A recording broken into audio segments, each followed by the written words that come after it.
So lots of people do struggle with lower back issues, and one of the best things that we can do is to stretch and strengthen.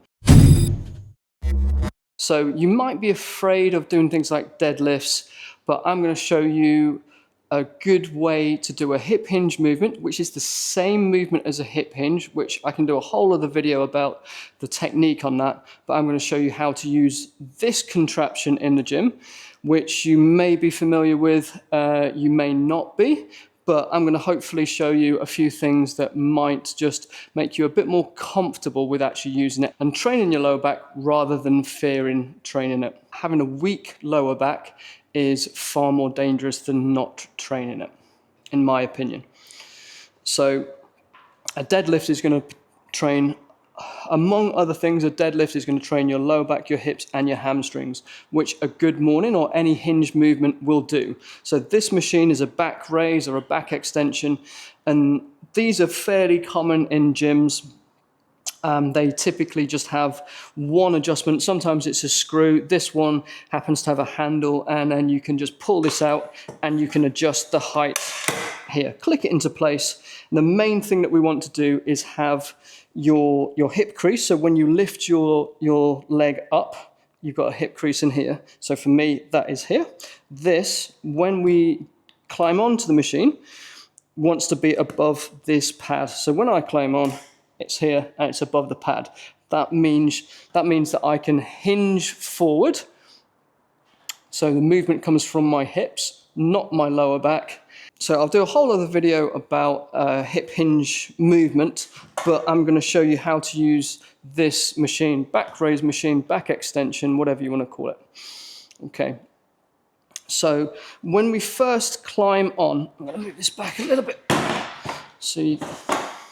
Hopefully you can see from there. So when you first climb onto something like this, because of the 45-degree angle, you're going to feel like you're going to flip the whole thing over. You're not going to. It just feels like you are. So the best thing to do is hold on to these handles. Once you've set these pads to the right height, we put your calves all the way to the back of the pad here, and we can keep our hands on to start with, just for a bit of support. And then we can practice the movement. We can practice this hinge movement to start with. So I'm going to get the movement from my hips, keeping my lower back fixed. I'm going to feel a stretch here on the back of my thigh, and I'm going to push forward from my glutes to come back up. And for this one, so this would be an assisted back raise. I'm going to hinge forward and push back up. So my glutes are doing most of the work. If you're struggling to contract your glutes, think rather crudely, think about holding a penny between your bum cheeks, and that's how we want to contract your glutes. So on this one, we can keep our hands on. We don't want to go too Charlie Chaplin on this one. So if you feel like your toes are pointing out like this, we want your toes kind of in line. It's not right or wrong, but it will just focus on a slightly different area. So just to keep things simple for now, have your feet kind of in line, not kind of full kind of Charlie Chaplin. So we're going to have your feet in line, we can hinge forward, and this is our assisted back raise. So this is kind of our entry level. You can push up as much as you need to with your arms, but this is going to mostly work your glutes, assisted by your lower back and your hamstrings, as all these variations that I'm going to show you on this will do. A level up from that, once that becomes a bit too easy, then what we can do is we can take your hands away. So we can still climb on the same. Hands can go across your chest or to the side of your head. It's a pretty good idea, pretty good practice to put them to the side of your head, not behind your head, just for now. And then we can try and keep your elbows up. Again, the same thing. We want that stretch on the back of your thigh, and then again your glutes doing most of the work to come back up. So this will strengthen your lower back. It will work your lower back, but it shouldn't hurt. It's okay if we feel the muscles working. It's okay if we feel like it's more of a stretch to start with, a stretch on here, and then towards the end we might get more of a burning sensation up in your lower back. That's okay. It's okay to work through some levels of discomfort, but we don't want to work through sharp pain or severe discomfort. But that will be our next level up where we're doing an actual body weight back raise. Because of that 45-degree angle, it does make this a little bit tough. So we can make it difficult, more difficult than that. We can go to one leg at a time. So we don't even need to add any weights for this, but we can go back to the assisted back raise, climbing back on in the usual way, and then we can tuck one leg behind. And then from here, it's exactly the same, but this now is just my left side doing the work. And again, I'm gonna hinge forward, getting that stretch on the back of my left thigh, and then it's my left glute that's doing the work here. I've got as much assistance as I need with my arms to come back up. And then one more time, so I get a stretch on the back of my thigh, tilting my hips forward, and then popping back up. So the movement wants to be your hips tilting forward, this sort of movement with your hips, not the movement coming from your lower back, if you can help it, as much as we can. Obviously, we want to do both sides. So in real life, in sort of day-to-day life, chances are most of the movements that we do are more unilateral movements, so one leg at a time rather than both legs together. So it's actually very beneficial to work your way up to doing single leg versions of this. If you think about kind of running, walking, going up and down stairs, we do one leg at a time. So most movements in real life, if you like, rather than the gym, tend to be one leg at a time rather than both. So it is good to do that. So you may have guessed this one already. This next level up is we're going to take your hands away. I'm going to do my right leg for this one. So I'm going to tuck my left leg behind. We're going to climb on exactly the same. My left leg's going to be tucked behind. Now I'm going to take my hands away. Now it's my right leg. This is already under tension. And again, I'm going to try to keep the movement from my hips rather than my lower back. I'm going to get that stretch on the back of my right thigh, and then my right glute is doing the work for me to pop back up. So again, I hinge forward, the movement coming from my hips, and it's my right hip, my right glute mostly coming from here, but my lower back and my hamstring helping out as much as is needed. And one last time, back up we go. Okay, so there's 4 different levels, just with body weight, without adding any resistance whatsoever. Now, we can add resistance to each of those, and I'm going to show you multiple ways of how to do it. I'm just going to show you with one variation of this, which is going to be both legs on, and we're going to add weight to that. So one of the ways that we can make this more difficult with both legs on is we can hold a weight. So we can hold a plate.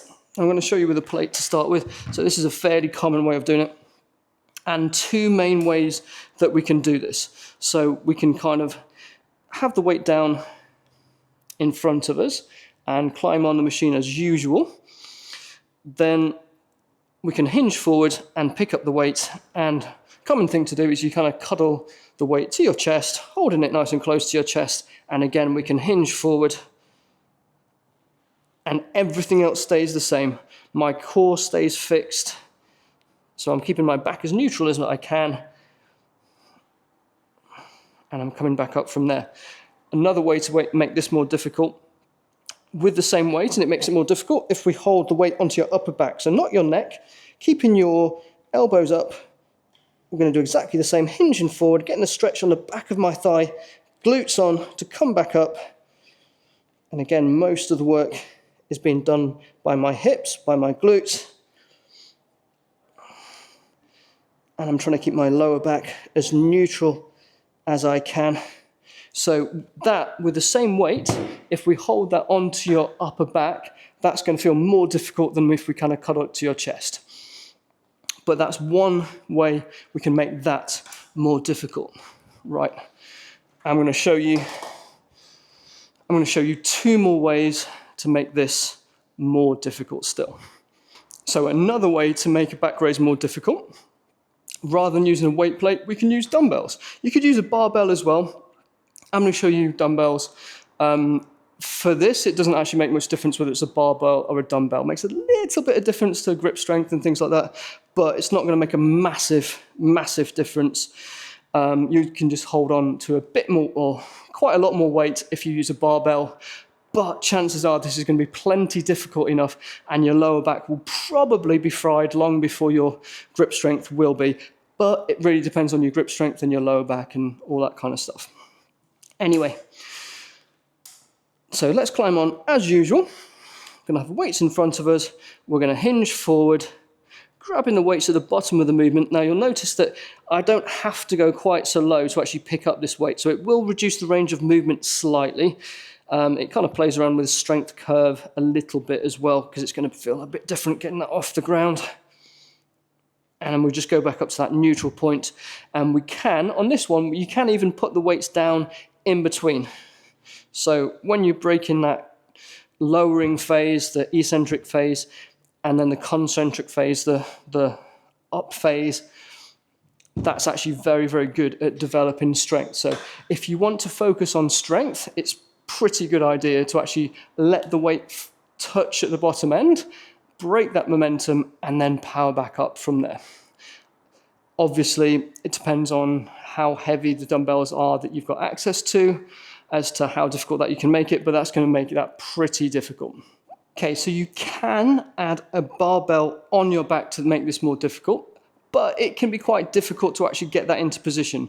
So an alternative that's very similar to adding a barbell on your back, but much, much easier to actually get set up, is by using a band. And it's much safer. So we're just going to hook this on underneath the machine like this, and that's not going anywhere. And then the easiest thing to do is to climb on as usual, hinge forward, then we're going to put this around your upper back, not on your neck. So it's a little bit twisted, but that should be fine. And then from here, I like to just hold on to the band slightly. And then as we come back up, obviously the further we go up, the more difficult that's going to be. And it's going to make a massive impact as to how much resistance the band that you're using has. And then we can dump that off at the bottom end. So that's a fairly light band that I'm demoing with, but as you can see, if you use a much, much heavier band on that one, then that's going to get pretty difficult pretty fast. So there's lots of different ways that just from this one machine that we can actually strengthen your lower back, your hips, your hamstrings, and this will actually be very, very good for if you've got tight hamstrings as well. It will help loosen those up a little bit, and it will also help strengthen that lower back at the same time. So give some of those options a go. Remember to make it comfortable to start with, and then build and make it slowly progressive from there. So if you haven't done it at all before, start with the assisted back raises and build up from there. Do one set of 10 to start with, see how it feels at the time, and the next day after. Remember, you can always do more next time. If you overdo it in a single session and you hurt yourself, that's going to be painful, but also very frustrating. So do less than you think you can do. You can always do more next time. You're not going to gain that much strength and that much muscle from a single session. Look at the bigger picture and try to make it gradually progressive over time. Especially early on, if you've had a lot of time away from training or you're new to training, you will make progress pretty rapidly. If you've been training for much longer, if you've been training for years, for example, you'll have to work a lot harder for far, far less gains, and that will take a long time. But give all of those a try, see how you get on. Remember, if you found this video helpful, please remember to like and subscribe.